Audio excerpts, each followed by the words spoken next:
हां सर, आपण जिल्हाधिकारी महोदयांना कशा संदर्भात निवेदन दिले, काय मागणी होती आपली? मी आकाश चव्हाण, जनता प्रांत अध्यक्ष।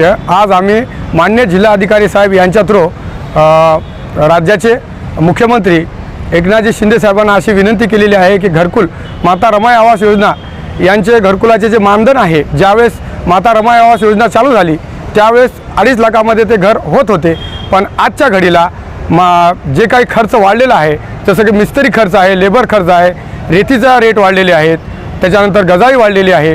त्या भावामध्ये ज्यावेळेस सुरू केलं होतं त्या भावामध्ये सगळ्याचे रेट कमी होते, पण आज घडीला सर्व मटेरियल सगळं ते मजुरीपर्यंत सगळे रेट वाढलेले आहेत।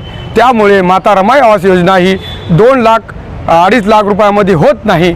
त्यामुळे आम्ही माननीय कलेक्टर साहेबांच्या थ्रू मुख्यमंत्री साहेबांना अशी विनंती केलेली आहे की येणाऱ्या 10 दिवसामध्ये 10 दिवसामध्ये माता रमाई आवास योजना यांचे मानधन वाढून 7.5 लाख रुपये करावे, ही आमची अशी विनंती आहे।